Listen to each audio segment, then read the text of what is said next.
I said, if you could just go back, if you could do it all over again, would you do it black?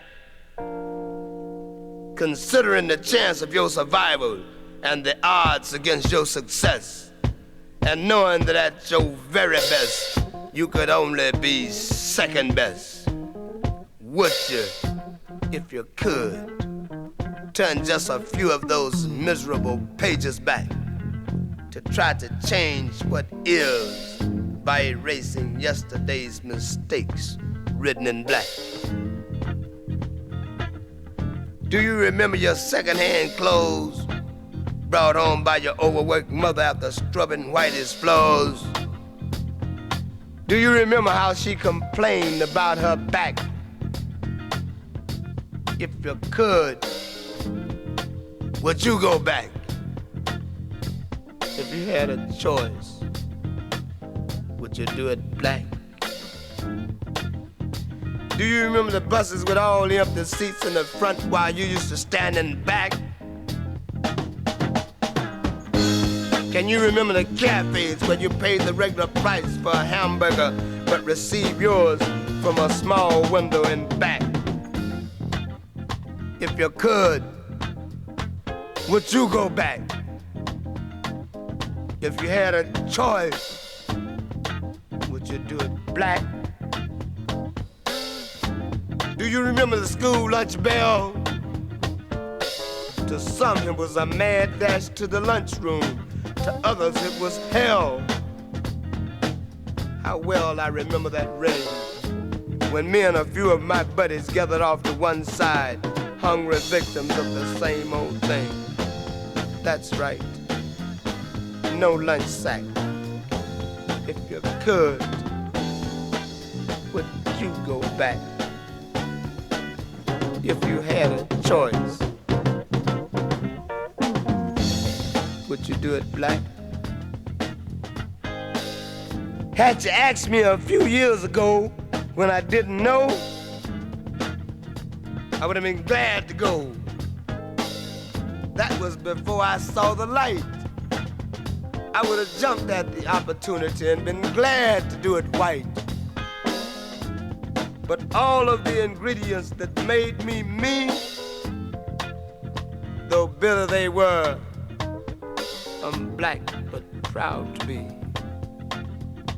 The bitterness and the tears and the suffering of all the years sensitized me.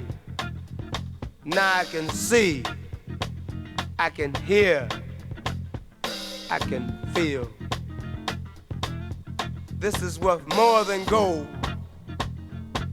There are no words to express my wealth, but I'm far richer than most. I got soul. If I could just go back, knowing what the results would be, it would hurt like hell, but I'd do it again. I wouldn't want to be nobody but me.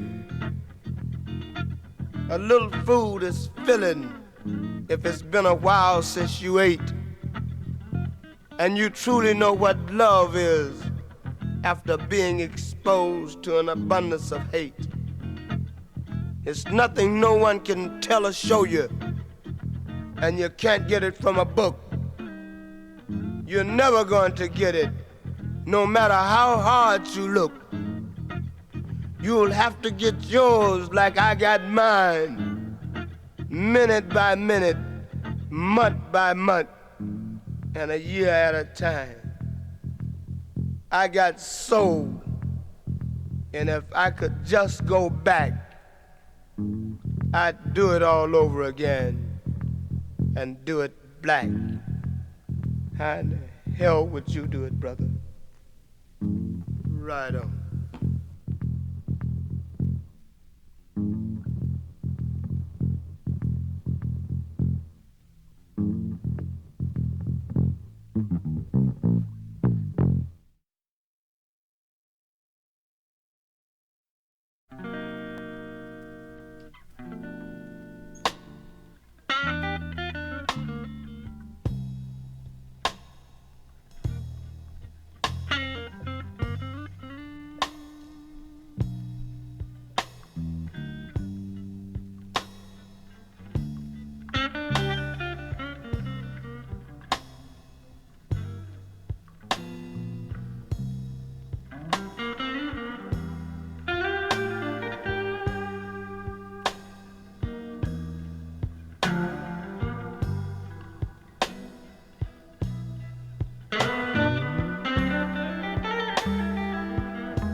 welfare slave. Something is free, they are led to believe. What seemed to be a charitable act is in fact an evil deed. Men stripped of their manhood and pride, suspended in permanent poverty, jobless yet qualified. Charity is granted the man in despair, paid to be a slave, and they call it welfare.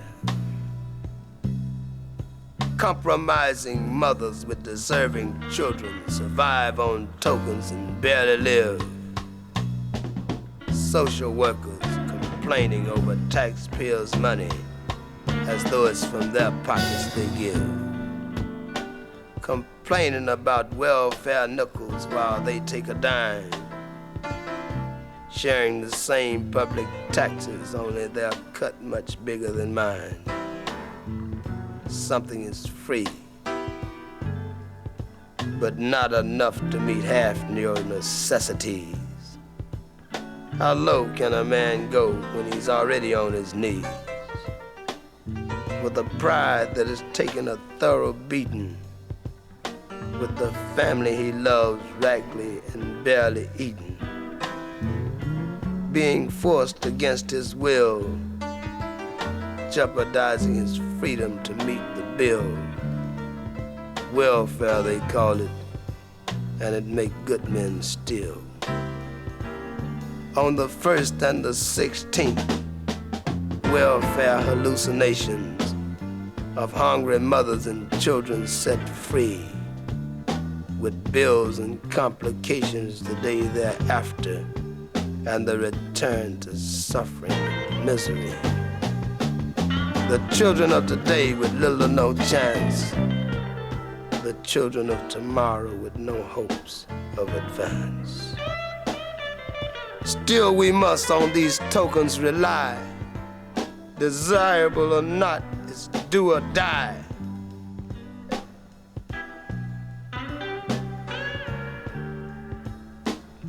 Permanently confined to the ghettos, with all his hardships and despair, free. Still it costs an even greater price to stay there. Just how free is welfare?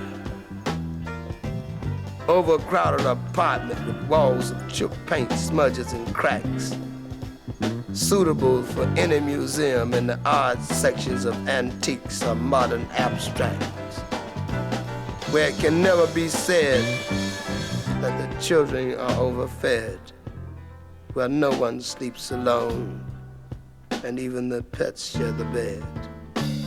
Free, some are led to believe. It's the money for the poor, making the rich men richer, while the taxpayers are being deceived. Claiming the poor as dependents, while they are left to bleed. The rich get richer off of taxpayer taxes, trickery, larceny, greed. Good men who are qualified apply daily for jobs and denied. I too have tried. This society has put me in a well of despair, and I too must depend on welfare. Caught in this mathematical bind, trying to avoid a life of crime. With so many brothers like myself, I too wait for the postman in line. And on the 1st and the 16th, please let him be on time. For God knows I need mine.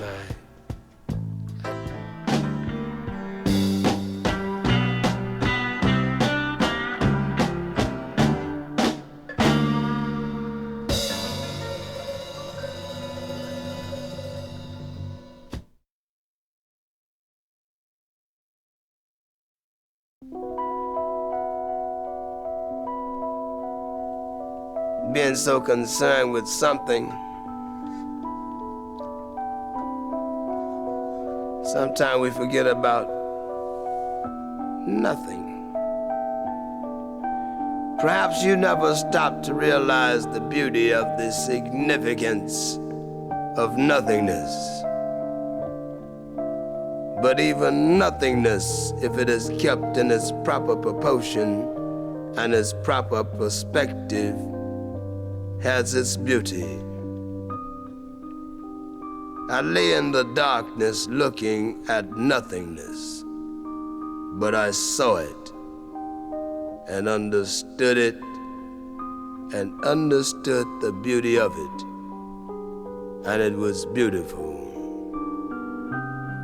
And while looking at nothingness, I heard the silence, but I heard it and understood it also. It too was beautiful, and it toyed with the strings of my heart as though a symphony. All of this beauty came from nothingness, and it made me tremble to imagine what something would be like.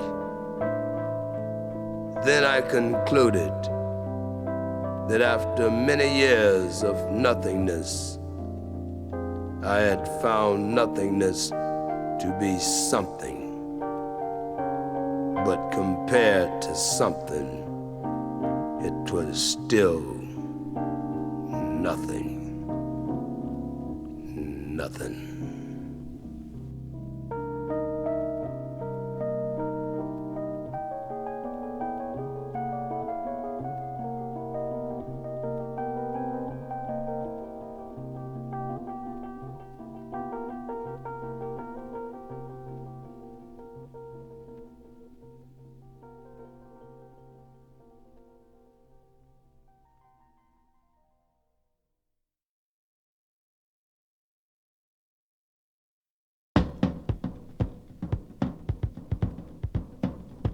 Pilgrims, they called themselves back in 1620.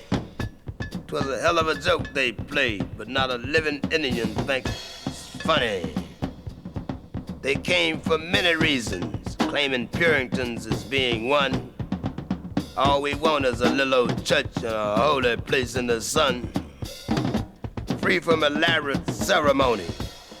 'Twas a vicious scheme from the start. Those pilgrims was a bunch of phonies. It really didn't seem like much, and it never struck the Indians as odd, those pilgrims carrying guns to church. The Indians was very patient. They showed them how to farm, hunt, and trap.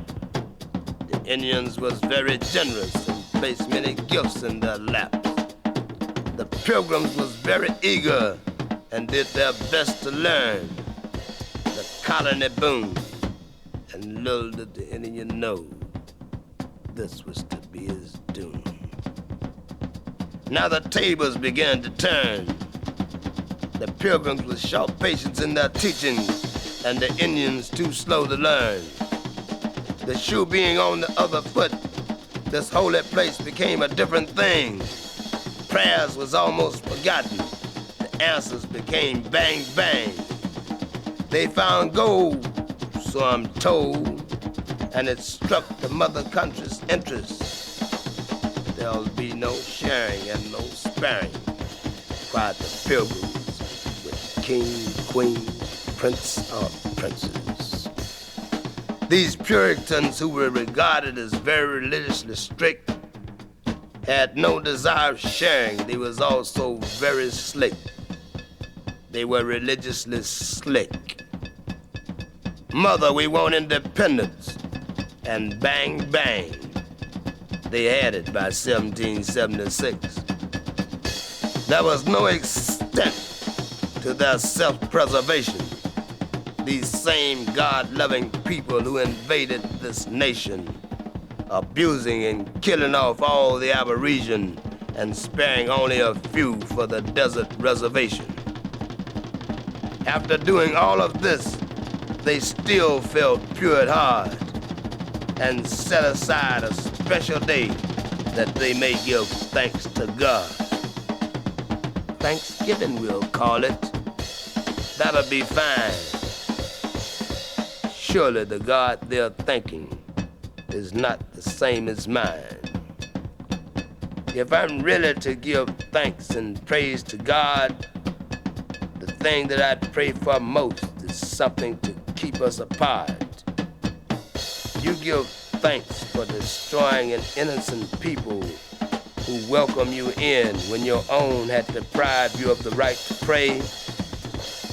You give thanks for taking the land of the people who gave you a place to stay.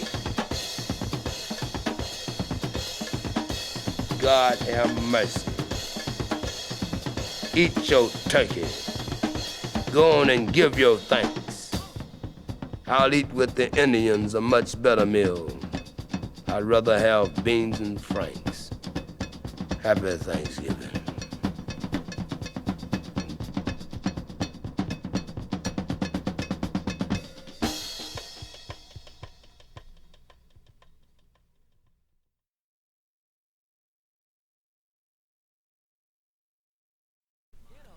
Ghetto of the mind. Ghetto of the mind. Ghetto of the mind. Ghetto of the mind. Ghetto of the mind. Ghetto of the mind. Ghetto of the mind. Ghetto of the mind. Ghetto of the mind. Ghetto of the mind. Ghetto of the mind. Ghetto of the mind. Ghetto of the mind.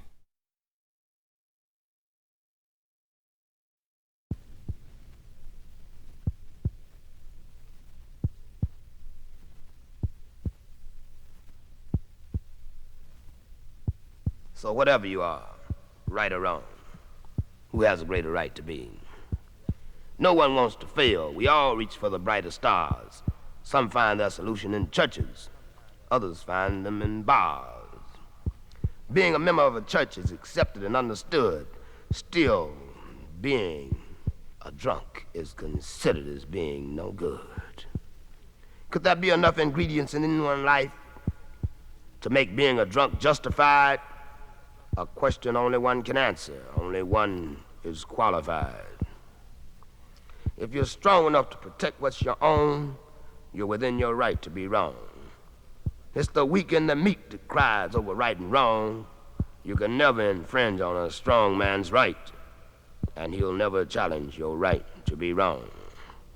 Love and hate I neither condemn or condone. Providing you hurt no one else, you're within your right to be wrong. It's only my opinion. No one has to agree. But if I'm wrong, who has a greater right to be? Two lonely women holding hands in a lover's grip, between themselves find love and understanding and true companionship. The morals of it all may seem evil indeed, but it can be no doubt that love is what they need. And if it's through their weakness they find a love that is strong, then I dare not challenge their right to be wrong. To say someone is guided or misguided, determining for him a maternal love that lingers on, then conditioned by society until his manhood is gone, this would even give the homo the right to be wrong. I challenge no man's right to love if no one is forced to give, because nothing is more important than to love and to live. Whoever your companion be, let no one destroy your entity. No one should be alone, and providing you hurt no one else, you're within your right to be wrong. Right and wrong is nothing but an overworked myth, spurned into life by a social fist. You're neither right nor wrong, for they walk side by side, and never wrong as long as love and compassion for others be your guide. It was never meant for all to be the same. In one respect or another, every man's lame. As perfect as they may seem, there are discrepancies in the priests. Not all was touched by the hand of God. Some was left to the beast. Still, it's not for me to decide. I'm not impressed by the priests, and in drunks I have no shame or pride. To say one is weak or the other is strong, it would deprive them both of the right to be wrong. Some people always demand explanations for the things you do, and its simple justification is you're doing them because you're you. Say me your explanations, though you I make no claim to understand, and I'll never challenge your right to be wrong if you don't challenge my right to be a man. Still, in judges and presidents, I find them to stand alone, being placed above everyone else on a high and godlike throne. Their decisions could hurt too many people, and I find that in these alone, being placed in such a position, they have no right to be wrong. Right on.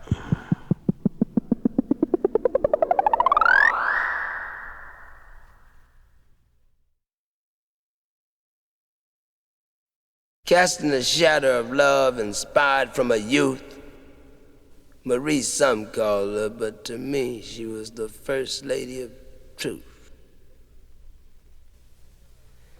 She gave a few joyful moments that warmed the cold hearts of a many lonely men. I thought it to be a blessing, still others thought it to be a sin. Marie was young, firm, and lush, appetizing, appealing, and desirable to touch. Charity advisors and tight pocket misers lost their compromising composure. Just for a glance, they paid for the chance for a few moments' exposure. Lonely, cold, empty-hearted men cherished the thought of Marie's blessings. Still, they call it a sin. With complete satisfaction, none had an attitude. Still in their mind, no eradication. She still was a prostitute.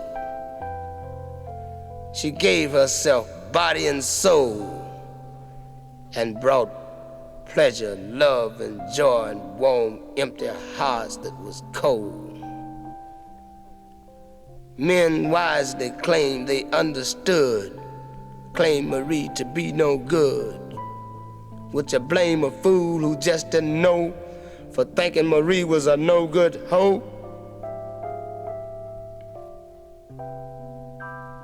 Marie mended the remnants of many hearts with zest, satisfying the lustful dreams of men with little understanding it seemed, but still she did her best. Unselfishly she gave love. Who could ask for anything more? To me, she was the first lady of truth, no matter who thinks she was a hoe. Monuments was constructed for thousands who bear a righteous name. Death, violence, and destruction, they share the hall of fame. Still no mention is made of Marie, except in vulgar whispers of shame. But if it was left up to me, Marie too would share this heroic hall of fame. All Marie had to offer was all she had to give, love and compassion for others, and a simple desire to live.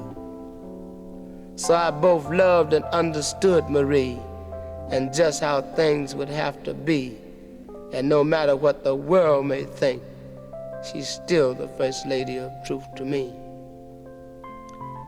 I'm bound to a promise that I'll keep the rest of my life, bound with love and understanding. Marie was my wife. Casting a shadow of love that caught me in my youth, Marie is not only the first lady, but the last lady of truth. Knowing her and understanding her, I knew how things would have to be. That's why Marie was never confined, and though love she shared with many, love she gave me mine. I love you, Marie.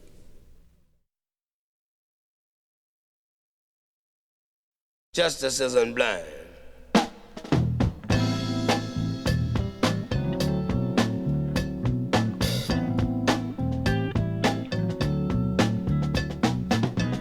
This system of justice is very unique. In courtrooms of champions, amateurs compete. Men with less than a high school diploma are attacked by college professors with glee and humor. With their lives at stake, they take the stand with a dream of fairness when they face this man. Justice is a legal cloak and an unrighteous way of punishing my folk. Judges, they play with your life, and freedom can be had for a price. But for the poor who has no gold, there is no justice, and damn your soul.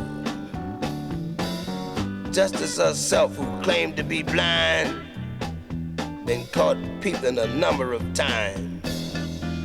And in some cases, so I'm told, she's even taken off her blindfold. The scales was her criteria by which she judged for a very long time. Now it's been replaced by a dollar sign.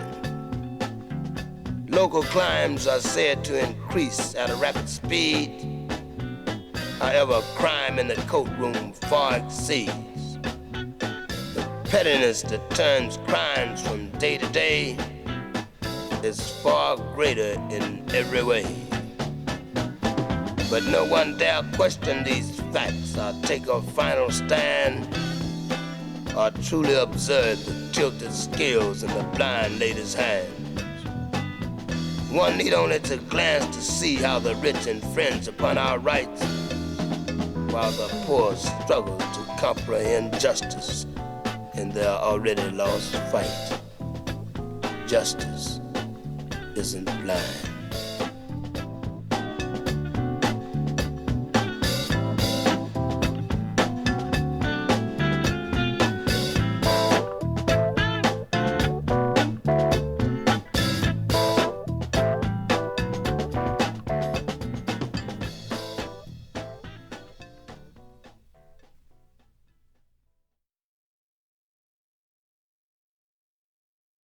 Everybody's impressed or so concerned about heroin and marijuana and all that until they forget the most dangerous narcotic that exists. And that's the narcotic that is injected into the minds of infants. It's called social narcotics. This is social narcotics. Free. It's just another game. Being married to slavery, answering to another man's name. Smith, John, and Bill. There's been no divorce, you're married still. Into black minds, white culture, traditions, and principles was injected. Systematically fed into infants until their hearts, souls, and minds was infected. Free, but raped of pride. Free and black, but white inside. Free, with no past or present, and the future's being denied. Mammy little baby don't know his name. Boy, Smith and John binds him to slavery. And much stronger are these psychological chains. Free, but left at prey. Physically raped, producing from black mothers, black tans and shans of gray. Mutilated beyond recognition. Nothing is free. Pay, nigga, pay. Mixed up physically and mentally by a mathematical scheme of a devil. Free, but there'll be no social mixing. The scheme was devised too clever. Black men developed for domestic use. Black women cultivated for household and sexual abuse. Black bodies with white minds, And in their graveyard heads, 1,000 thoughts all white, all dead. And a tombstone carved for Willie, Tom, and Dave. Free? How free is the body when the mind's a slave? Yes, damn it, the scheme was clever, but nothing lasts forever. A spark of light and a whisper of truth. The nigga was dead, the nigga was gone. Free, free, the black man was born. Still the days of slavery are not gone. Whitey's too was caught in this devil's scheme and led to believe distorted lies beyond your wildest dreams. Being injected with a social lie, Whitey became an addict to a drug called supremacy, which he devised. Free? Yes, I'm free. But what are we going to do with all the whiteys whose freedom depended upon me, and free no longer because they can't look down at me? Old nigga with your bowed head and your bending knees. Old nigga conditioned and cultivated to serve and please. Free? Yes, the North American nigga is free. He got up off his knees and raised his head and left to moan a multitude of white supremacy was dead. Now suffering from a self-inflicted disease, curable only by bowed head on niggas with bending knees. Supremacy was the drug injected into their hearts, minds, and souls. Now it's like kicking turkey that's cold. Free. Yes, I'm free. So call me militant to lock Whitey's mind. Free, and yes, he faced a rapid decline. Caught in his own mathematical scheme, it's only a matter of time. Lady Justice has removed her blind. Miss Liberty has dropped her arm, and in humble submission bowed her head. Free is the black man, and supremacy is dead.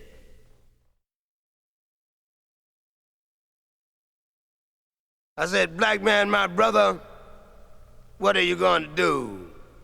Because now that you're aware of what white has been doing to you, and the man hasn't changed his methods, he still waves a violent fist. And as far as he's concerned, as a man among men, you don't even exist. He kept you divided, mixed up and confused, treated you like an animal, something to be used. He created a dream way up in the sky and said, boy, it's yours, but first you'll have to die. Your sole purpose was to be a slave, and freedom would come once you entered the grave. Worked you like a dog, made a mule out your brother, and for his degenerate entertainment, he raped your sister and your mother. And if something in your nature made you question what you see, your curiosity would have you hanging from a tree. Bought you and sold you to all kind of bosses. Once you was worth as much as 3 horses. And your beautiful sister, who once was queen, was bought from the degenerate and sold to the fiend. Why, even that great George Washington, that most honorable mister, caught pneumonia in the slave quarters while raping your sister. They had to give a valid reason for the way that he died, but if you know your correct history, you'll know that they lied. Black man, my brother, just open your eyes. This whole foundation is built on lies. He submitted a paper saying all men are free to live and love one another. Then he created the draft and told you to fight and sent you to kill your brother. When you began to get wise to his trickery and lies and for your children there seemed to be hope. He played another ace on the children of your race and flooded the neighborhood with dope. That'll teach him, he said, as he counted the living dead. That'll lighten the threat that prevails. And as far as all those civil rights about freedom for all to fight, we'll bury them in our jails. He's a cunning beast, my brother, full versed on the art of killing. But he's really surprised at how fast we rise, and if we must die to be free, we are willing. It's a brand new world, my brother, and the rules are being changed. The road we travel and the burdens we carried have been greatly rearranged. We no longer accept his conception that beauty means the pale Miss Anne.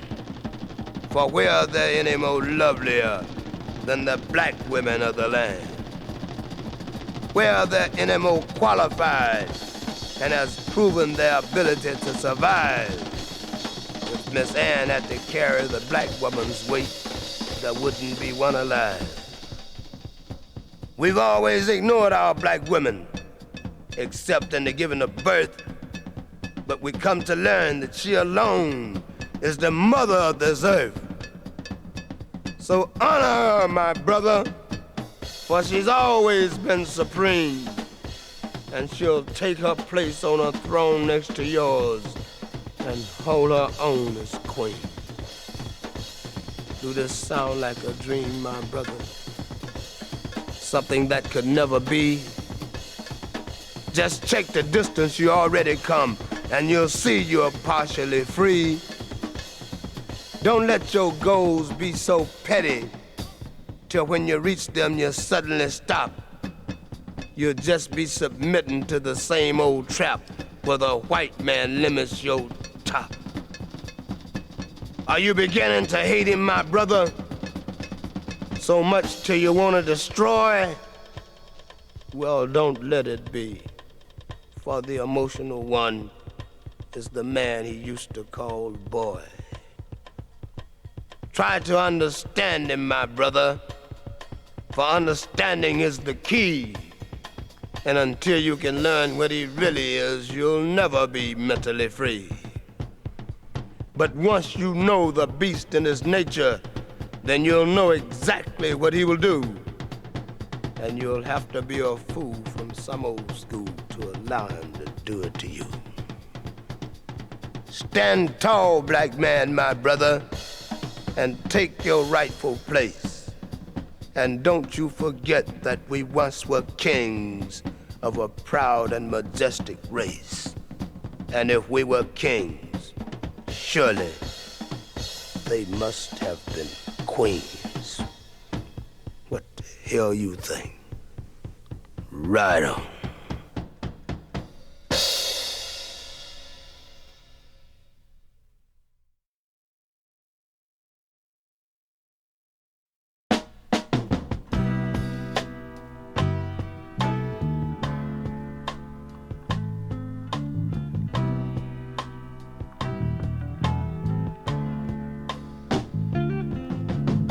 The next time you see one of my little drunken sisters staggering down the street, don't turn your nose up at her until you give her some second consideration. This is the drunken sister. The neighbors call her drunken shame and frown vulgarly upon her, spitting out other little nasty names. She was born to a society much too mean and victimized by our devil's scheme. Is she really to blame? Being born black from the start, she faced incredible odds, and regardless to her qualification, scrubbing floors and household chores was to be her only art. If we all had traveled the same bitter route and truly knew her hardship, we'd have a different attitude. The woman the neighbors call a no-good hoe was met with many complications and had a much harder way to go. Good fortune smiled on you and success was placed in your lap. You should regard yourself as lucky for being among the few who was able to avoid the trap. But for those who was caught in this mathematical scheme, life in reality can be a horrifying dream. Damn it, stop and think. Maybe she had a right to have a drink. I have no power to guide her or misguide her. I only feel the urge to sit down beside her, to let her know that someone understands. And even if the neighbors frowns on me, I'll feel no lesser of a man. Let me share this curb with you, sister. Damn what the neighbors think. I'll try to understand you, and we both will have a drink.